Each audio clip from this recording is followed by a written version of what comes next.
ನ್ಯೂಸ್ಗೆ ಸ್ವಾಗತ. ಅಂದು ಅಂಬೇಡ್ಕರ್ ಶಾಲೆಯ ಅಂಗಳದಲ್ಲಿ ಅ ಆ ಇ ಈ ಈ ಕಲಿತಿದ್ದ ಪುಟಾಣಿ ಮಕ್ಕಳು ಇಂದು ಸಮಾಜದ ವಿವಿಧ ಸ್ತರಗಳಲ್ಲಿ ಗುರುತಿಸಿಕೊಂಡಿದ್ದಾರೆ. ಬರೋಬ್ಬರಿ 25 ವರ್ಷಗಳ ನಂತರ ತಮ್ಮ ಬಾಲ್ಯದ ಗೆಳೆಯರನ್ನು ಹಾಗೂ ಅಕ್ಷರ ಕಲಿಸಿದ ಗುರುಗಳನ್ನು ಭೇಟಿಯಾದ ಆ ಕ್ಷಣ ನಿಜಕ್ಕೂ ಭಾವನಾತ್ಮಕವಾಗಿತ್ತು. ಚಿಂತಾಮಣಿಯ ಕೈವಾರ ಕ್ರಾಸ್ ಬಳಿ ಇರುವ ಜಿಕೆ ಹಿಲ್ವ್ಯೂ ರೆಸಾರ್ಟ್ನಲ್ಲಿ ಡಿ ಶ್ರೀ ಚಿಕ್ಕವೀರಪ್ಪರವರ ವೇದಿಕೆ ಹಾಗೂ ಕೈವಾರದ ಡಾಬಿ ಆರ್. ಅಂಬೇಡ್ಕರ್ ಪ್ರೌಢಶಾಲೆಯ 2000 ರಿಂದ 2001ನೇ ಸಾಲಿನ ಹಳೆಯ ವಿದ್ಯಾರ್ಥಿಗಳ ಸಹಪಾಠಿ ಸ್ನೇಹಿತರ ಬಳಗದಿಂದ ಹಮ್ಮಿಕೊಂಡಿದ್ದ ಗುರುವಂದನಾ ಹಾಗೂ ಸ್ನೇಹ ಸಮ್ಮಿಲನ ಕಾರ್ಯಕ್ರಮ ಅತ್ಯಂತ ಅರ್ಥಪೂರ್ಣವಾಗಿ ಜರುಗಿತು. ಕಾರ್ಯಕ್ರಮದಲ್ಲಿ ಭಾಗವಹಿಸಿ ಮಾತನಾಡಿದ ಮುಖ್ಯೋಪಾಧ್ಯಾಯರಾದ ಚಂದ್ರಪ್ಪನವರು ಇಂದಿನ ಶಿಕ್ಷಣ ಪದ್ಧತಿಯ ಬಗ್ಗೆ ಕಳಕಳಿ ವ್ಯಕ್ತಪಡಿಸಿದರು. ಗುರುಗಳ ಸೇವೆಯನ್ನು ಸ್ಮರಿಸುವುದು ಶಿಷ್ಯನಿಗೆ ಸಾರ್ಥಕತೆ ನೀಡುತ್ತದೆ. ಅಂದು ಶಿಸ್ತಿನಿಂದ ಬೆಳೆದ ನೀವು ಇಂದು ಉನ್ನತ ಸ್ಥಾನದಲ್ಲಿದ್ದೀರಿ. ಆದರೆ ಇಂದಿನ ಪೋಷಕರು ಮಕ್ಕಳನ್ನು ದಂಡಿಸದಂತೆ ತಾಕೀತು ಮಾಡುವುದು ಬೇಸರದ ಸಂಗತಿ. ಶಿಸ್ತು ಮತ್ತು ಸಂಸ್ಕಾರವಿಲ್ಲದ ಶಿಕ್ಷಣ ನಿಜವಾದ ಶಿಕ್ಷಣವಲ್ಲ ಎಂದು ಮಾರ್ಮಿಕವಾಗಿ ನುಡಿದರು. ಸಹ ಶಿಕ್ಷಕ ಆರ್. ಗಣೇಶ್ ಮಾತನಾಡಿ, ಪ್ರತಿಯೊಬ್ಬರೂ ಗುರುಗಳ ಹಾಗೂ ಪಿತೃಋಣವನ್ನು ತೀರಿಸುವ ಕಾರ್ಯ ಮಾಡಬೇಕು. ಈ ಬಾಂಧವ್ಯ ಸೂರ್ಯ ಚಂದ್ರರಿರುವವರೆಗೂ ಶಾಶ್ವತ ಎಂದರು. ಶಿಕ್ಷಕರಾದ ಗಂಗಾಧರ್ ಹೆಚ್.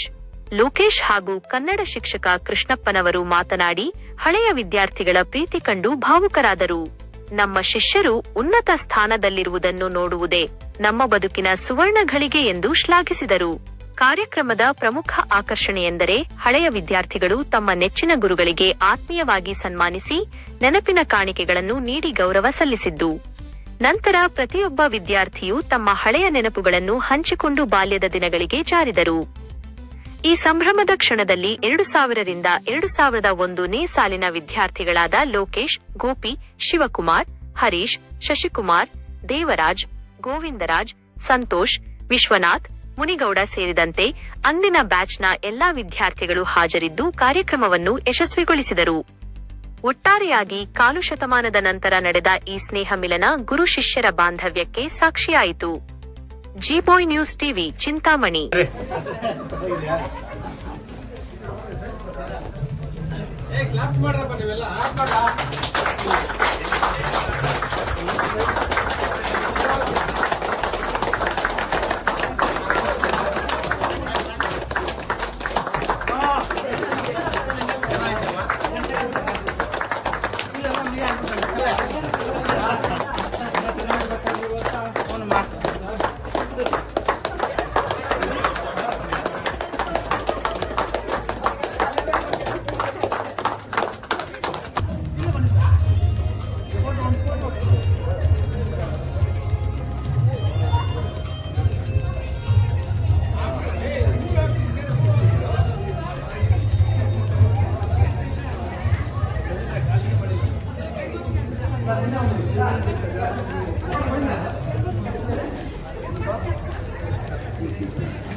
ನಮ್ಮನ್ನ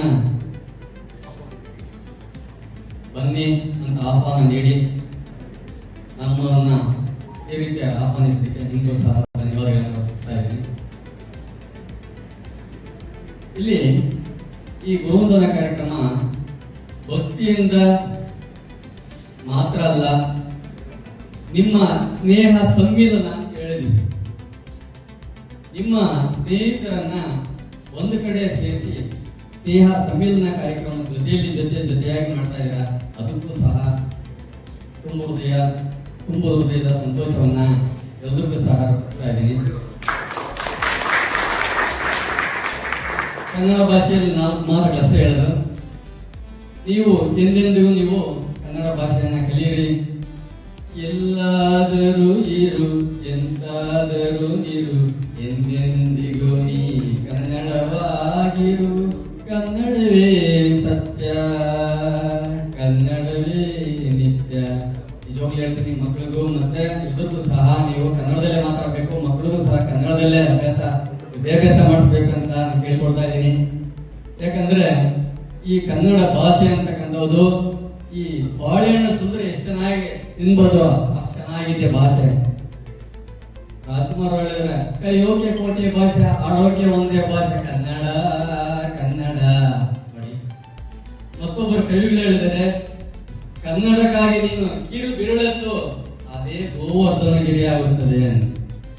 ಶ್ರೀಕೃಷ್ಣ ಗೋವುಗಳನ್ನು ಮೇಯಿಸ್ತಾ ಬೇಕಾದ್ರೆ ಮಳೆ ಬಂದ್ಬಿಟ್ಟು ಆಗ ಶ್ರೀಕೃಷ್ಣ ಏನ್ ಮಾಡ್ತಾನೆ, ಕೀಳು ಬೆರಳಲ್ಲಿ ಇಡೀ ಬೆಟ್ಟವನ್ನೆಲ್ಲ ಇಟ್ಬಿಡ್ತಾನೆ. ಎಲ್ಲರೂ ಬಂದಲ್ಲಿ ಗೋವುಗಳು ಮತ್ತೆ ಗೋಪಾಲ ಬಂದು ನಿಂತ್ಕೊಳ್ತಾರೆ. ಅಂದ್ರೆ ನೀವೇನ್ ಮಾಡ್ಬೇಕಂದ್ರೆ ಕಿರು ಬೆರಳೆತ್ತಿದ್ರೆ ಸಾಕು, ಕನ್ನಡ ದೊಡ್ಡ ಹೆಮ್ಮರವಾಗಿ ಚೆನ್ನಾಗಿ ಬೆಳೀತದೆ ಕನ್ನಡದ ಬಗ್ಗೆ.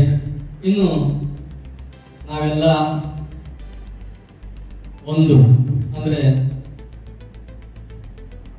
ಜಾತಿ ಬೇರೆ ಅಂತಲ್ಲ, ಹೇಳ್ತೀನಿ ಕೇಳಿ. ಒಂದೇ ನಾಡು, ಒಂದೇ ಕುಲ, ಒಂದೇ ದೈವ. ಅಂದ್ರೆ ನಾವ್ ಯಾರೇ ಇರಲಿ ಜಾತಿ ಭೇದ ಭಾವ ಅಂತಕ್ಕಂಥವ್ರು ಇಲ್ಲವೇ ಇಲ್ಲ ಅಂತ. ದೇವರು ರಾಮ ರಹಿಂ ಏಕ ಯಾರ ಗಾಂಧೀಜಿ ಅಂದ್ರೆ ದೇವರು ಒಬ್ಬನೇ ಅಂತಕ್ಕಂಥ ಮನೋಭಾವನೆಯನ್ನ ನಾವು ಮನ್ಕೊಳ್ಬೇಕು. ಆಮೇಲೆ ನಿಮ್ಗೆ ಬುದ್ಧಿ ಹೇಳಂತ ಒಂದು ಲೆಕ್ಕಾಚಾರದಲ್ಲಿ ಇಲ್ಲ ಅಂತ ನಮ್ಮಲ್ಲಿ ನಮ್ಮ ಸ್ನೇಹಿತರೊಬ್ಬರು ಹೇಳಿದ್ರು. ಇಲ್ಲ, ನನಗೆ ಹಂಗ ಅನಿಸ್ತಾ ಇಲ್ಲ.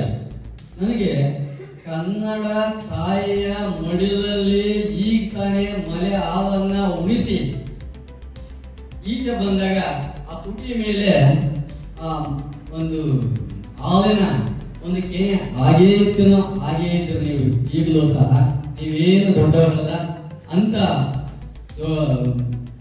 ನಡವಳಿಕೆಗಳು ಏನು ಕಾಣಿಸ್ತಲ್ಲ, ನೀವು ಅಂತವರೇ ಇನ್ನು ಚಿಕ್ಕ ಮಕ್ಕಳಾಗೇನೆ ಕಾಣಿಸ್ತಾ ಇದ್ದೀರಾ ಅಂತಕ್ಕಂಥ ಮಾತನ್ನ ಹೇಳಕ್ ಇಷ್ಟಪಡ್ತೀನಿ. ಇನ್ನ ಈ ಜೀವನದ ಮೌಲ್ಯಗಳನ್ನ, ಸಂಸ್ಕೃತಿಯನ್ನ ಅತ್ಯಂತ ಉನ್ನತ ಮಟ್ಟಕ್ಕೆ ಏರಿಸಿದ್ದಾರೆ. ಅಷ್ಟೇ ಅಲ್ಲದೆ ಆದಿಶಂಕರಾಚಾರ್ಯರು ಧರ್ಮದ ಬಗ್ಗೆ ಎಷ್ಟರ ಮಟ್ಟಿಗೆ ಇಡೀ ಕರ್ನಾಟಕದಲ್ಲಿ 4 ಮಠಗಳನ್ನ ಸ್ಥಾಪನೆ ಮಾಡಿ ಒಂದು ಧರ್ಮದ ಬಗ್ಗೆ ತುಂಬಾ ಚೆನ್ನಾಗಿ ಇದು ಮಾಡಿದ್ದಾರೆ. ಹಾಗೇನೆ ರಾಮಾನುಜಾಚಾರ್ಯರು, ಶಂಕರಾಚಾರ್ಯರು, ರಾಮಾನುಜಾಚಾರ್ಯರು ಎಲ್ಲರೂ ಸಹ ಧರ್ಮದಲ್ಲಿ ಅವರು ಸಹ ಎಲ್ಲರೂ ಸಹ ಗುರುಗಳೇ. ಅವರ ನಡವಳಿಕೆಗಳನ್ನ, ಅವರ ವಿಧಾನಗಳನ್ನ ಅನುಸರಿಸಿ ಜೀವನದಲ್ಲಿ ತುಂಬಾ ಚೆನ್ನಾಗಿ ಬಾಳಿ ಬದುಕಿ ಅಂತಕ್ಕಂಥ ಮಾತನ್ನು ಹೇಳಕ್ ಇಷ್ಟಪಡ್ತೀನಿ. ಅಷ್ಟೇ ಅಲ್ಲದೆ ಗುರು ರಾಘವೇಂದ್ರ ಪ್ರಭುಗಳು, ಶಿರಡಿ ಸಾಯಿಬಾಬಾ ಅವರು ಸಹ, ಗುರು ದತ್ತಾತ್ರೇಯ ಅವರು ಸಹ.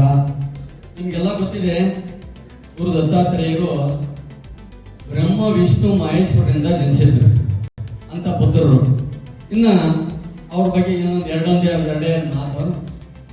ಸತಿ ಅನಸೂಯ ದೇವಿ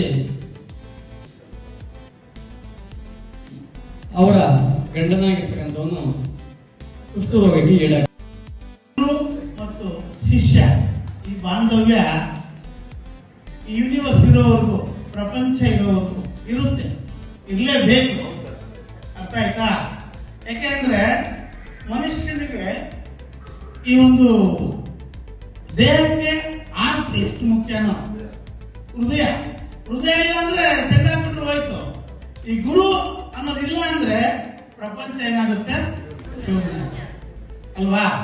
ಆ ರೀತಿ ಸಂಬಂಧ ಬಂತು, ಒಂದು ಅವಿನಾಭಾವ ಸಂಬಂಧ ಈ ಒಂದು ಗುರುಗಳಿಗೆ. ಮತ್ತು ನೋಡಿ, ನೀವು ಇತಿಹಾಸವನ್ನ ಅವಲೋಕಿಸಿ ನೋಡಿದಾಗ ರಾಮಾಯಣ ತಗೊಳ್ಳಿ, ವಾಲ್ಮೀಕಿ. ಇವತ್ತು ಈ ವೇದಿಕೆ ಹೆಂಗಿದೆಯಪ್ಪ ಅಂದ್ರೆ ಶ್ರೀರಾಮಚಂದ್ರ ಮತ್ತು ಲಕ್ಷ್ಮಣ ವಸಿಷ್ಠ ಮಹರ್ಷಿಗಳನ್ನ ಕರೆದು ತಮ್ಮ ಒಂದು ಸಭೆಯಲ್ಲಿ ಸತ್ಕಾರ ಮಾಡಿದಷ್ಟು ಇಂಥ ಒಂದು ದೊಡ್ಡ ವಿಚಾರ ಅಂತ ಹೇಳಬಹುದು. ನಮ್ಮ ಗೋಪಿ ಪ್ರಾಸ್ತಾವಿಕ ಭಾಷಣದಲ್ಲಿ ಹೇಳಿದಂತ ಒಂದೊಂದು ಮಾತುಗಳು ಕೂಡ ನೀವೊಬ್ಬ ಶ್ರೀರಾಮಚಂದ್ರನಿಗೂ, ಒಬ್ಬ ಲಕ್ಷ್ಮಣನಿಗೆ, ಒಬ್ಬ ಆಂಜನೇಯನಿಗೆ ಏನು ಕಡಿಮೆ ಇಲ್ಲ ಅಂತ ನನ್ಗೆ ಅನಿಸ್ತಾ ಇದೆ. ಹಾಗೇನೆ ದ್ರೋಣಾಚಾರ್ಯರ ಮಣ್ಣಿನ ಒಂದು ಮೂರ್ತಿಯನ್ನ ಮಾಡಿಕೊಂಡು ಏಕಲವ್ಯನು ಇಡೀ ಪ್ರಪಂಚದಲ್ಲಿ ಒಂದು ಅದ್ವಿತೀಯವಾಗಿರ್ತಕ್ಕಂಥ ಶಿಷ್ಯನ ಅಲ್ವಾ. ಯಾಕೆಂದ್ರೆ ಅವನಿಗೆ ವಿದ್ಯೆ ಕಲಿಸೋದಕ್ಕೆ ಜಾತಿ ಅಡ್ಡ ಬಂತು.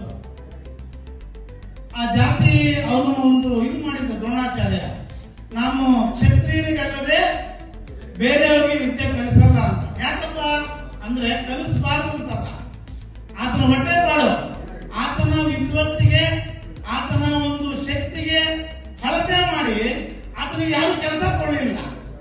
ಅವಾಗ ನಮ್ಮ ಇವರಲ್ಲಿ ಮಹಾರಾಜರ ಹತ್ರ ಹೋದಾಗ, ನೋಡಪ್ಪ ಕ್ಷತ್ರಿಯರ ಮಕ್ಕಳಿಗೆ ಮಾತ್ರ ಪಾಠ ಹೇಳೋಗಿದ್ರೆ ನಮ್ಮಲ್ಲಿ ಅವಕಾಶ ಇದೆ, ನಮ್ಗೆ ಹೇಳ್ಕೊಟ್ಟಿರ್ತಕ್ಕಂಥ ಪಾಠ ಬೇರೆಯವ್ರಿಗೆ ಹೇಳಬಾರ್ದು ಅಂತ. ಇನ್ನು ಬೇರೆಯವ್ರಿಗೆ ಹೇಳಿದ್ರೆ ವಚನ ಭ್ರಷ್ಟ ಆಗ್ತಾರಲ್ವಾ. ಹಾಗಾಗ್ಬಿಟ್ಟು ಏಕಲವ್ಯನು ಆ ಒಂದು ಕಾಡಲ್ಲಿ ಗೊತ್ತಲ್ಲ ನಿಮಗೆ, ಆ ಜಿಂಕೆಗಳನ್ನ ಹುಲಿ ಸಾಯಿಸ್ತಾ ಇರ್ತದೆ, ಅದಕ್ಕೆ ನಾನು ಬೇಟೆ ಕಲಿಬೇಕು ಅಂತ ಹೇಳ್ಬಿಟ್ಟು ಇವರಲ್ಲಿ ಹೋದಾಗ ಅವನ ಭಕ್ತಿಗೆ ಮೆಚ್ಚಿ ಕಲಿಸ್ಬೇಕು ಅನ್ನೋ ಆಸೆ. ಆದ್ರೆ ಇಲ್ಲಿ ಮಾತು ಉದ್ಯೋಗ ಹೋಗುತ್ತೆ ಅಂತ ಭಯ.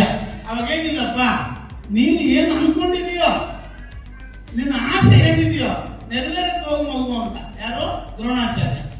ಅಂದ್ರೆ ಯಾಕೆ ಈ ಮಾತು ಹೇಳ್ತಾ ಇದ್ದೀನಿ ಅಂದ್ರೆ, ಆ ಕಾಲ, ಆ ಮನಸ್ಸು, ಆ ಶಕ್ತಿ, ಆ ಜ್ಞಾನ, ಆ ಭಕ್ತಿ ಆವಾಗಲೂ ಇದೆ, ಇವಾಗ್ಲೂ ಇದೆ. ಆವಾಗೂ ಸೂರ್ಯ ಪೂರ್ವದಲ್ಲೇ ಹುಡ್ತಾ ಇದ್ದ, ಪಶ್ಚಿಮದಲ್ಲೇ ಮುಳುಗ್ತಾ ಇದ್ದ. ಆವಾಗ ಹಿಂದೂ ಮಹಾಸಾಗರ ದಕ್ಷಿಣಕ್ಕೆ ಇತ್ತು, ಹಿಮಾಲಯ ಪರ್ವತ ಉತ್ತರದಲ್ಲೇ ಇತ್ತು. ಆವಾಗ ಮನುಷ್ಯನಿಗೆ 2 ಕಣ್ಣೆ ಇತ್ತು, 2 ಕಾಲ ಇತ್ತು, 2 ಕೈ ಇತ್ತು. ಅಂದ್ರೆ ಅಲ್ಲಿಂದ ಬಂದಿರತಕ್ಕಂಥ ಏಕಲವ್ಯನು ಅವನ ಮನಸ್ಸನ್ನ ಕಲ್ಪನೆ ಮಾಡಿಕೊಂಡು ವಿಗ್ರಹವನ್ನು ಮಾಡಿ, ಆ ವಿಗ್ರಹ ನೋಡ್ಕೊಂಡು ವಿದ್ಯೆ ಹೆಂಗ್ ಕಲ್ತ ಅಂದ್ರೆ, ಆ ವಿಗ್ರಹ ರೂಪದಲ್ಲಿ, ಆ ವಿಗ್ರಹದಲ್ಲಿ ದ್ರೋಣಾಚಾರ್ಯರ ಒಂದು ದೈಹಿಕ ಭಾವನೆ ಬಂದು ಇವರಿಗೆ ಆಶೀರ್ವಾದ ಮಾಡ್ತಾ ಇದ್ರು. ಅಂದ್ರೆ ಆ ಗುರುವಿನ ಶಕ್ತಿ ಎಷ್ಟಿದೆ ಅಂತ ನೀವು ಒಮ್ಮೆ ಆಲೋಚನೆ, ಒಮ್ಮೆ ಅರ್ಥ ಮಾಡಿ. ಆ ಶಕ್ತಿ ಎಲ್ಲೂ ಹೋಗಿಲ್ಲ. ಅದು ಏನಾಗ್ತಾ ಇದೆ, ಒಂದು ದುಃಖದ ಸಂಗತಿ ಏನಂದ್ರೆ, ಅಂತ ಗುರುಗಳು ಕಡಿಮೆ ಆಗ್ತಾ ಇದೆ. ಯಾವಾಗ ಗುರುಗಳ ಸಂಖ್ಯೆ, ಅಂತ ಒಂದು ಗುಣ ಇಟ್ಕೊಂಡಿರ್ತಕ್ಕಂಥವ್ರ ಸಂಖ್ಯೆ ಕಡಿಮೆ ಆಗ್ತಾ ಇದೆಯೋ, ನಮ್ಮ ವ್ಯವಸ್ಥೆಯನ್ನು ಕೂಡ ಏನಾಗ್ತಾ ಇದೆ, ಹಠಗತಿಗೆ ಹೋಗ್ತಾ ಇದೆ. ಈಗ ಇಂಗ್ಲಿಷ್ ಅಲ್ಲಿ ಒಂದು ಪ್ರಾಬ್ಲಮ್ ಹೇಳ್ತಾರೆ, to the good the world suffers good ಅಂತ. ಅಂದ್ರೆ ನಾನು ಚೆನ್ನಾಗಿದ್ರೆ ಪ್ರಪಂಚ ಎಲ್ಲ ಚೆನ್ನಾಗಿರುತ್ತೆ. ನಾವು ಇನ್ನೊಬ್ಬರು ಸರಿ ಇಲ್ಲ ಅಂತ ಹೇಳೋದಕ್ಕಿಂತ ಮುಂಚೆ